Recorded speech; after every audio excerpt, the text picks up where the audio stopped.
Chair, I appreciate that, and I want to acknowledge that this is Earth Day today. It comes around every year, and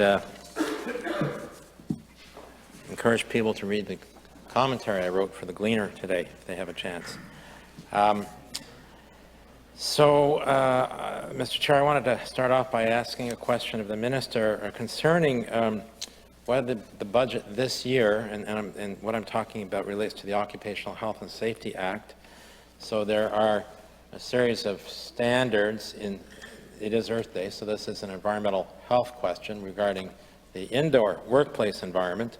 Under the Occupational Health and Safety Act's Regulation 91-191, it has relied on the acceptable levels of exposure to chemical substances and physical agents that were established for 1997, so about 24 years old now.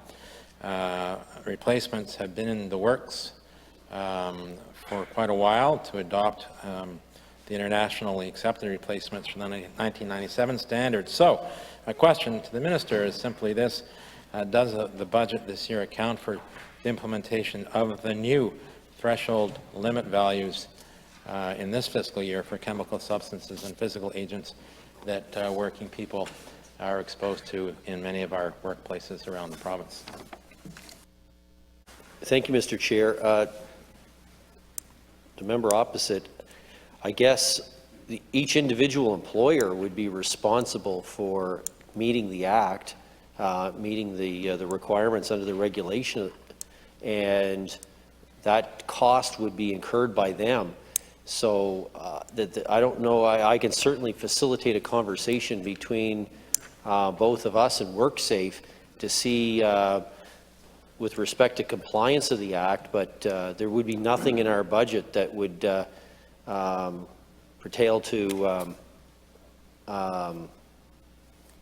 the requirement of employers to meet the Act. Thanks to the Minister. Through you, Mr. Chair. Let me just focus right down then on this.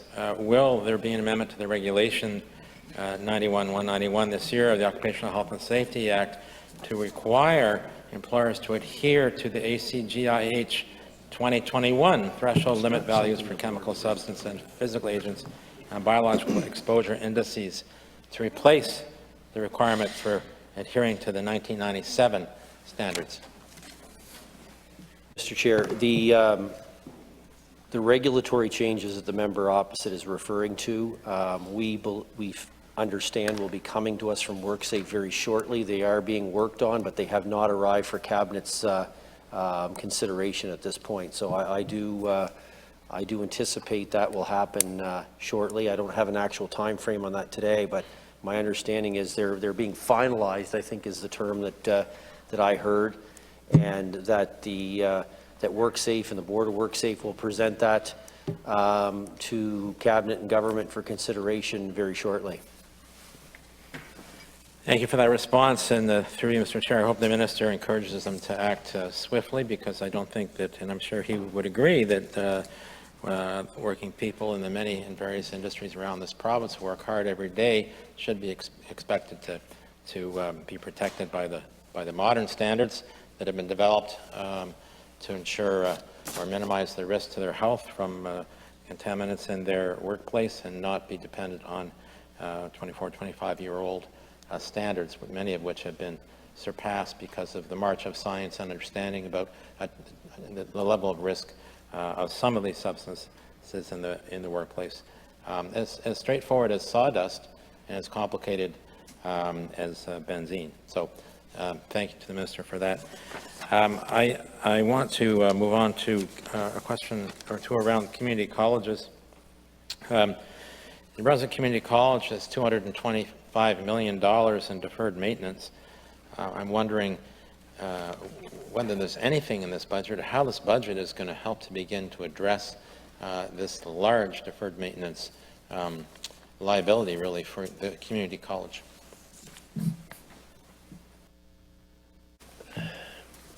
And look, I understand where the member's coming from. I mean, at the end of the day, we have some significant deferred maintenance. And right now in this year's fiscal budget, this year's capital budget rather, there's only 3.9 million. That's consistent with what's happened over the last number of years. And I guess the other thing I should point out that drilling into this might be more of a question for DTI, because although the money flows through our department to go to the colleges, it's not in our budget. It's money from DTI each and every year. So certainly we're aware of it. I've had the request made to me by the community college over the last number of years that in an ideal world, in a better fiscal environment, they would love to see the some of the colleges upgraded. There have been investments in some of our colleges, though, over the last number of years. Obviously, there's a couple of new buildings in St. John, for instance, and both on the Grandview Avenue site and the Tucker Park site, and there's been other investments around the province. So I guess there have been investments over the last decade, but we do have a ways to go. We realize that. We're just simply doing what we can under the current fiscal situation. I would agree with the member at some point, though, if we don't act, we're probably going to have to pay more later. And that's something we're mindful of. I share his concern, but we're just working within the money that we have at this point in time under the current capital budget. Thank you for the answer through the chair to the minister. I want to ask a question around the labor side of things. The OECD released a paper about a year ago that looked at the future of work in Canada, and it looked at the impact or potential impact of automation. And it found that actually New Brunswick is at greatest, the number of jobs in New Brunswick or occupations are at greatest risk from from automation compared to every other province. I think their number was 47% of New Brunswick's jobs are at risk of being automated. So it's the highest percentage of any jurisdiction in the country. My question to the minister is there anything in the budget today for this year that would carry out some research for the minister to better understand how to address this issue in terms of the kinds of jobs that we should be training people for in the future? Obviously, we don't want to be training people for jobs that are going to disappear to automation. That would just be cruel.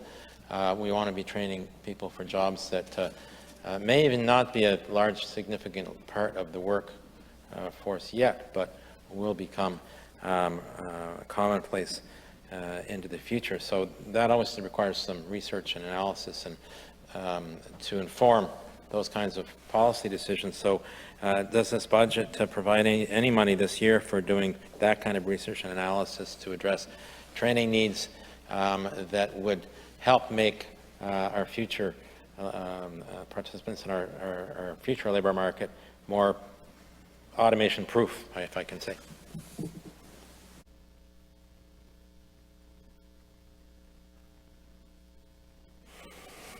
Thank you, Mr. Chair. I want to thank the member opposite for the question, because I guess it's safe to say that the question he's asking is one that consumes our department on a daily basis. I mean, we have a whole shop dedicated to understanding labor market demands, labor market changes, and in fact, we even have a dedicated labor market economist to talk about the very type of things that he's talking about.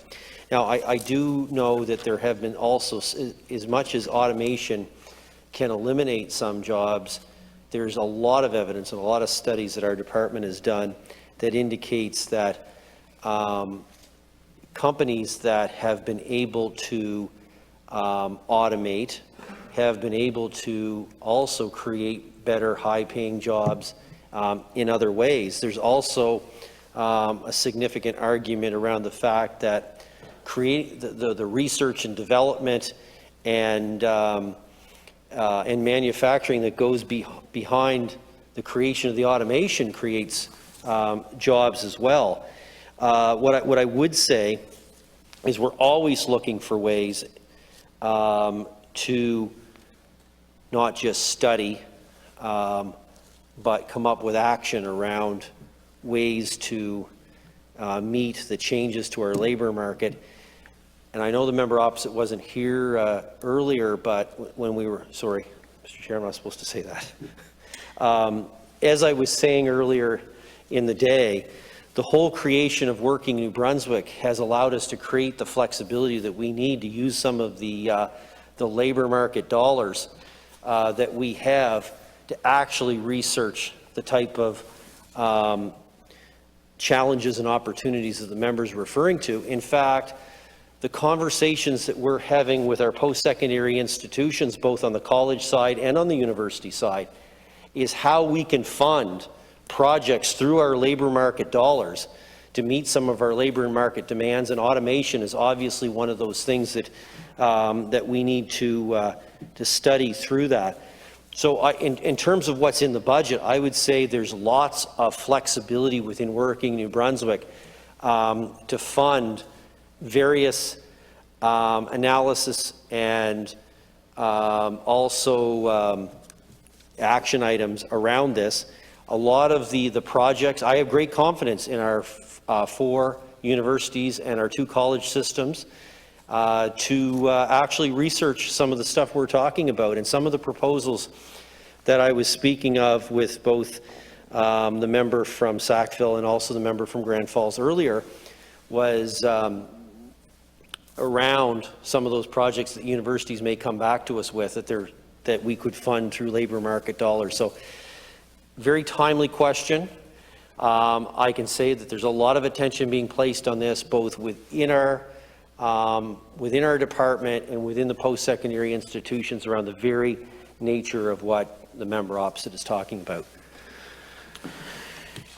Thank you, through you, Mr. Chair, to the Minister. And undoubtedly, being in the world of labor and training in the department must be an exciting time these days, because it looks to me like this decade is going to be one of significant change when you look at our demographic change, when you look at the rise of the green economy, when you look at automation, and that presents challenges, but also I expect lots of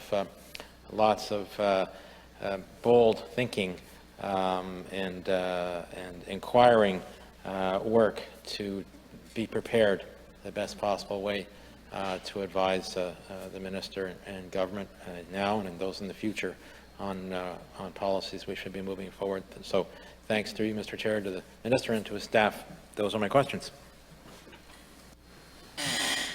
Mr. Chairman, if I just might add to that, and I thank the member for his questions, I'd add one other thing. Like, a few weeks back, I remember we had a conversation with my provincial colleagues across the country and the federal minister as well. And there's a lot of things that are going to change, not just with respect to automation, but even in terms of the labor laws that we need to consider around people working at home. You know, I think we're going to be looking at new home construction. I think homes are going to be built in a completely different way, because people are going to have at-home offices, and it's not enough just to work from the kitchen table. We're going to have to think about those type of things. And I think those are some really serious conversations that we need to have over the next little while, and we probably can't wait for them.